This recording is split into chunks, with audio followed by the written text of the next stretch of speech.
I remember Granby in the 80s. I was very young, but I remember there was bakeries, there was a fruit and veg. There was a hell of a lot more shops and stuff.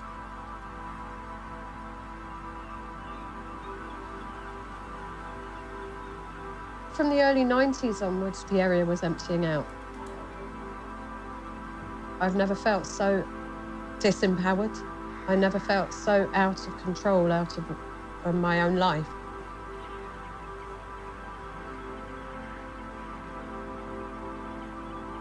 You just want Granby back to the old Granby.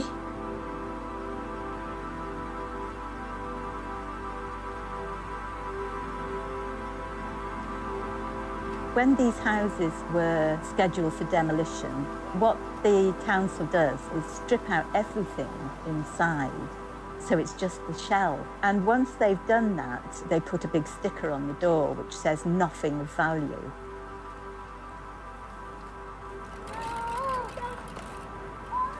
And there's something about that whole process which is truly enraging, because it's systematically taken away what has value, families, history, and then stamps it as worthless.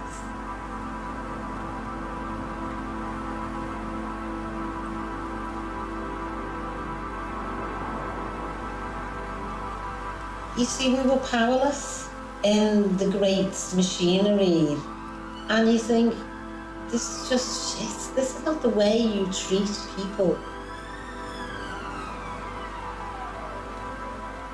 A city doesn't have to just guzzle everything up and give nothing back.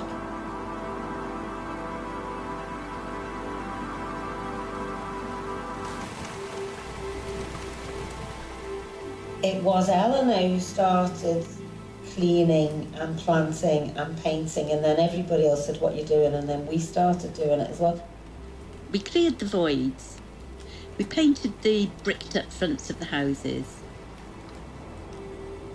We shovelled up rubbish by the ton, swept the streets, planted climbers, we planted fruit and veg, we planted runner beams in front of all the empty houses. And took over, really, the running of the street and made it ours.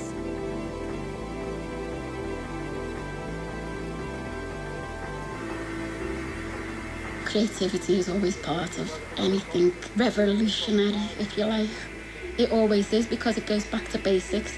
You'll always find creativity where there's, nothing. So many things have grown out of the fact that we started to plant in the streets.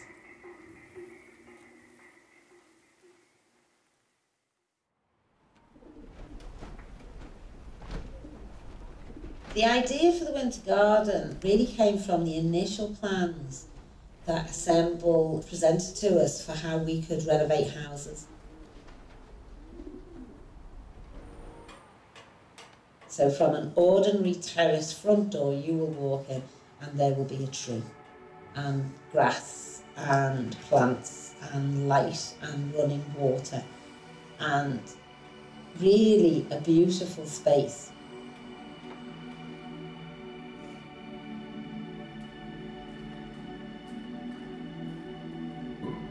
It's like a cathedral. I just love it.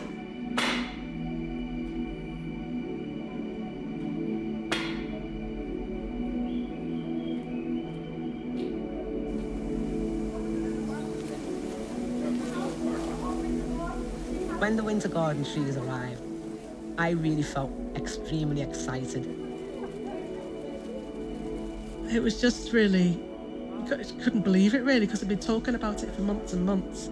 It was like watching someone coming back from a long trip and welcoming them back into the Winter Garden.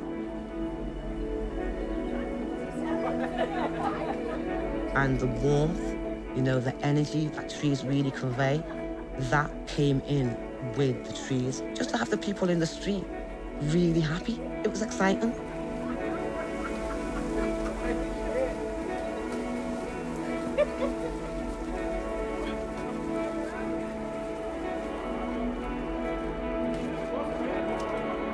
And having them planted in place, it was like, okay, you're home now, so you're safe, you're all right. And And it was such a lovely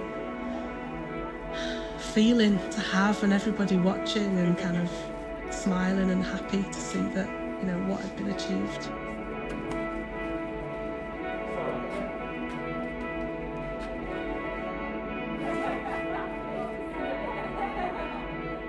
It's a resource for the people who live here. It's purely the only reason for doing it. A place for people to meet, to socialise, to plan, to plot, to do small workshops, to do creative work.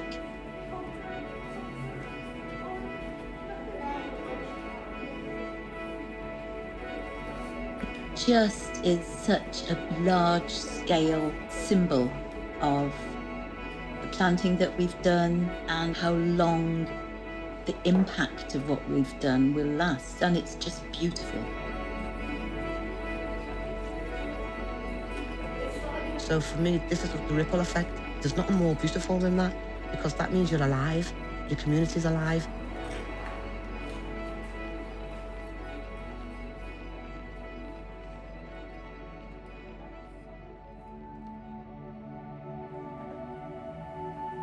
Liverpool's on a pause, it looks out and it welcomes people in. And so that is the history of Liverpool, and that is the history of these areas, is that this Granby and Toxteth were areas that said, yeah, we like you, come here.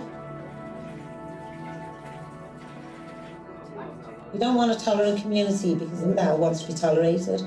People need to be welcome, people need to know that they are part of this community and their bit is as important as everybody else's bit, and that their life is as important as everybody else's life.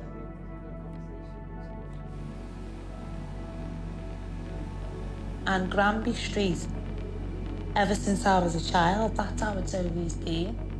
Even if your mum was in work late, you could knock at your next door neighbours and you wait till you'd be fed, bathed and put in bed.